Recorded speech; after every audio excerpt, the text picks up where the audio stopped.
All right. So what we want to do now is actually look at, well, how do I go about creating a simple program that uses an array? All right.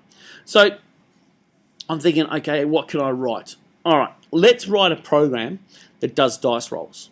Okay. I'm going to roll a dice from 1 to 6, and I want to see how many times a number comes up. How would I store the array? Well, how would you do the array? How are you picturing it in your head? The numbers 1 to 6, and then the frequency of them incurred, or Would I need the numbers 1 to 6, or could I just have the boxes 1 to 6? boxes, like Boxes, Yeah, so I could have dice. So I could have maybe an array called dice face, and in the first position would relate to what dice face? 1. So the 6th position is going to relate to what dice face? 6. You got that in your head?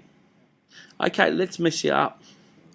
The first position of an array is actually 0. Ooh. Oh, yes. Everything you start off with, it goes up. 0, 1, 2, 3, 4, 5, 6, 7, 8, 9, etc. So an array always starts at 0. And this is a big problem you have. So does that affect what you're thinking now? if you got 1, then you need to enter 0.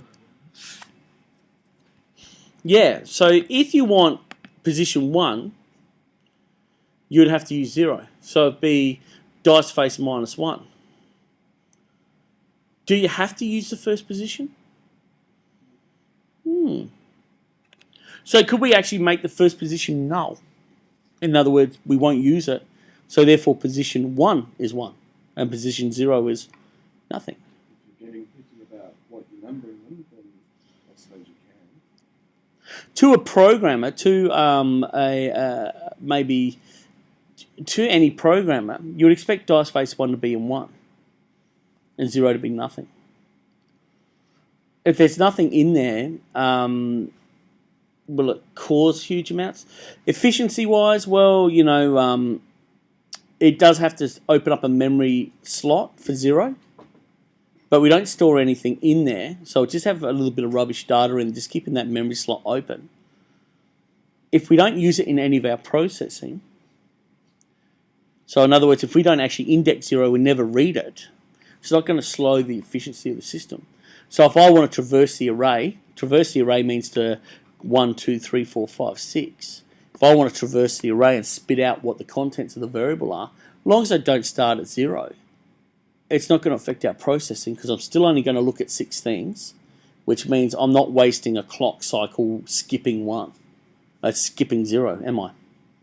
So, you know, I sort of think, well, in a way, to justify it, I would say it's much more logical. It's much more logical to a programmer to use 1 for 1 and use 0 as a null storage area. And you can justify it by saying all the variables don't meet to it.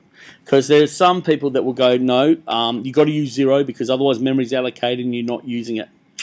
Well, a couple of bits out of, you know, 8 gig or 4 gig or 2 gig of RAM, yeah, we're not going to miss it, sort of thing. So I'm quite happy in this situation not to use 0.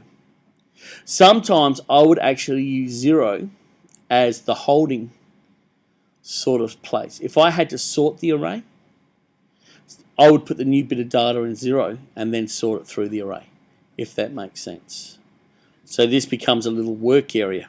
Like I put the new high score in there. So say if I just won a game and I finished the game, my score would go into 0, and then I would sort that through the array to see where it should be in the first position, or is it the best score ever and should be in the top position.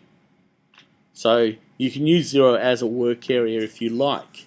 So it's just a matter of justifying what you're doing. As programmers, if we're working at what's called a programming convention, if we're all working for the same company, we can make a decision as a group to say we don't use 0. Customer 1 will be in 1, not customer number minus 1, so we use the 0 part of the array. And that's a convention that we would set.